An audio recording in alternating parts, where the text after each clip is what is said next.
ঠাকুর মা স্বামীজির শ্রীচরণে ভক্তিপূর্ণ প্রণাম জানিয়ে আজকের নিবেদন শ্রী শ্রী সারদা মহিমা। স্বামী প্রভানন্দ। শ্রীমা ঠাকুরের মতো হাটে ভাঙেননি, রামকৃষ্ণ কালীরূপ দেখাননি, ভাবসমাধি সংকীর্তন নৃত্য দিয়ে লোককে বিমোহিত করেননি।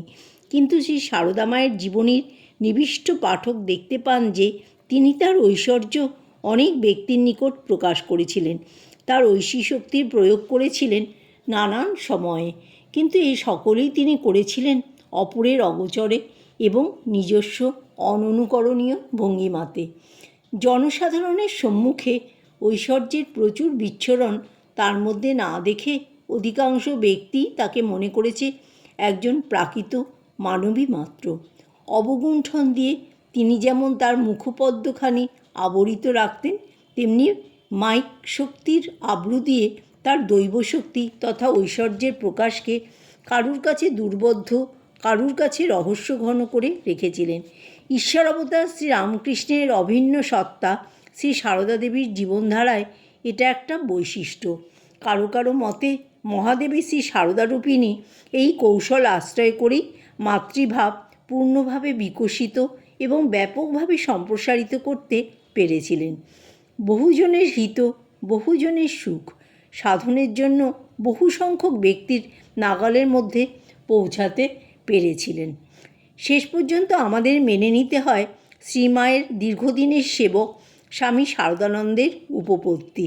তিনি লিখেছেন, তবুও আমরা ঠাকুরের মাহাত্ম্যের একটা আভাস ইঙ্গিত পেতাম, কিন্তু শ্রী শ্রী মা সম্বন্ধে বুঝবার কিছু উপায় নেই। তিনি তার চারিদিকে মায়ার আবরণ এতই ঘন করে তুলেছেন যে কেউই সেই আবরণ ভেদ করে তার মহত্বের একটা কিরণও দেখতে পায় না। এ ধরনের সিদ্ধান্ত শুনে ভক্তমনে প্রশ্ন জাগা স্বাভাবিক। অবতার সঙ্গিনী শ্রীমা নিজেকে ধরা দেবার জন্যই ধরাধামে স্বেচ্ছায় অবতীর্ণ হয়েছিলেন। তাহলে এই প্রহেলিকা কেন?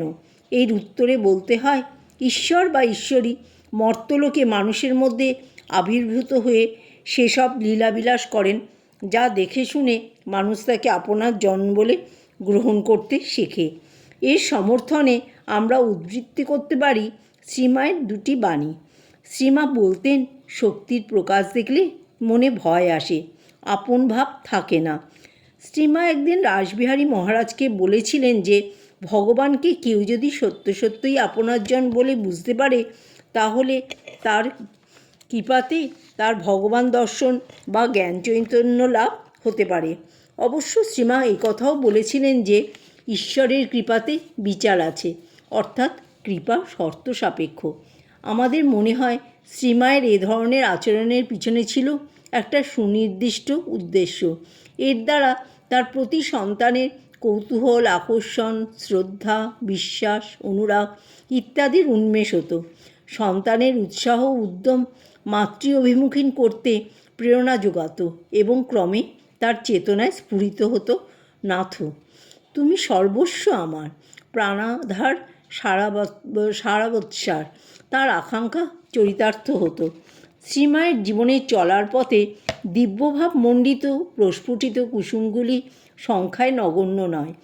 সারদা দেবীকে মা কালীরূপে জেনেছিলেন শিবুদা ওরফে শিবরাম চট্টোপাধ্যায়, ডাকাত বাবা মনোরঞ্জন চৌধুরী প্রভৃতি শ্রী সারদা বপুতে মা কালী দর্শন করে ধন্য হয়েছিলেন। কিন্তু শ্রী সারদা মূর্তিতে দেবী জগদ্ধাত্রীর দর্শন পেয়েছিলেন স্বামী হরিপ্রেমানন্দ, চন্দ্রমোহন দত্ত এবং তাদের অনেক আগে হলদিপুকুরের রামহৃদয় ঘোষাল। তার মধ্যে এক জ্যোতির্ময় মূর্তি প্রত্যক্ষ করেছিলেন রাসবিহারী মহারাজ। এক চতুর্ভুজা দেবী মূর্তি দেখেছিলেন তার বাল্যসখী ভানুপিসি ওরফে মানগরবিনী। ঐশ্বর্যময়ী দুর্গাদেবীর উপস্থিতি অনুভব করেছিলেন কোয়ালপাড়ার হরিপদ মাঝি। সমাগত সন্তানদের ছোট বড় নানা বাসনা, কিন্তু প্রায় কাউকেই মুখ ফুটে বলতে হয়নি। মা তাদের নিজ নিজ চাহিদা পূরণ করে দিতেন। নমুনাস্বরূপ দুটি ঘটনা পাঠককে উপহার দেয়া যাক। দূর থেকে আগত জনৈক ভক্তের আকাঙ্ক্ষা হয় তিনি ফুলচন্দন দিয়ে মায়ের শ্রী পাদপদ্ম পূজা করবেন, কিন্তু জয়রামবাটিতে কোথায় ফুল পাতা চন্দন পাবেন এসব ভেবে তিনি অস্থির। হঠাৎ তিনি খেয়াল করেন মামাদের একটি ছোট মেয়ে হাতে ফুলচন্দন নিয়ে তার সম্মুখে উপস্থিত।